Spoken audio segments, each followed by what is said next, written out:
this bit's important, which is coming up. Well, let's get the view now of the Trade Union Congress, which of course represents millions of workers in this country. Joining us is Kate Bell, Head of Economics at the TUC. Thank you very much indeed for joining us, Kate Bell. Obviously, COVID has blown a massive hole in the national finances. Who should start paying for it and when? Well, COVID's also blown a massive hole in the budgets of many families, and they're desperately worried about their jobs as we go into this spending review. Most important thing we can do is set out a plan for jobs, get people back into work, and of course back into work and paying their taxes.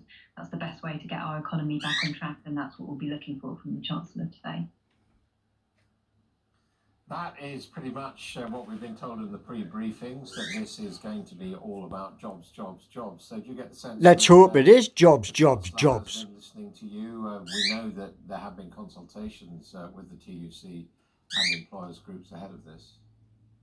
Well, I hope he's certainly hearing that message about the importance of creating jobs. We also hope he's listening to the messages about, resisting those calls to level down public sector pay. That would be entirely the wrong way to reward the millions of key workers who've got us through this crisis. And if he has been listening, we will see, a call not just to create jobs, but to create decent jobs right across the country.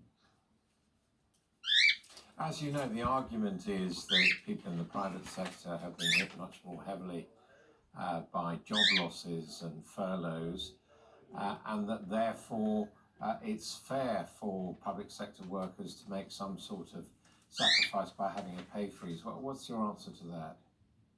I don't think anyone wants to see an approach of levelling down. I don't think that's what we want to see in the private sector or in the public sector. We're talking here about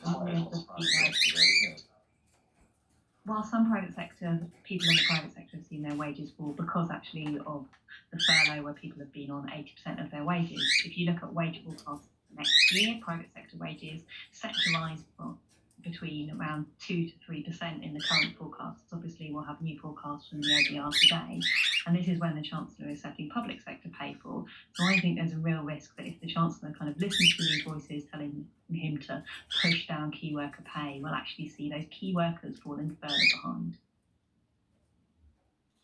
But in a sense, if he does decide to keep down key worker pay, it's like a targeted tax increase. Do you think the time has come for across the board tax increases?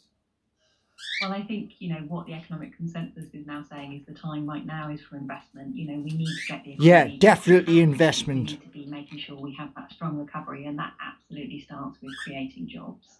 Of course, many people have made the case for a fairer tax system in Britain, and down the line there may be might be the right time to talk about this, but what we need now is that action to support the economy, to get the decent jobs across the country we want to see, and to give people some of that security that they desperately need right now.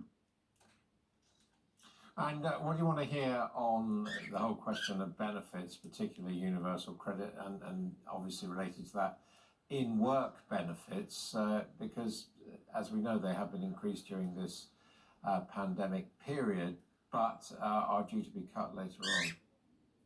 That's right, and even with that £20 increase, benefits, the main rate of universal credit is only worth 17% of average earnings. That's one of the lowest levels of the safety net that we've got kind of across Europe, and I think many people who unfortunately have lost their jobs have been shocked by just how low benefits are. Yeah, it is really low.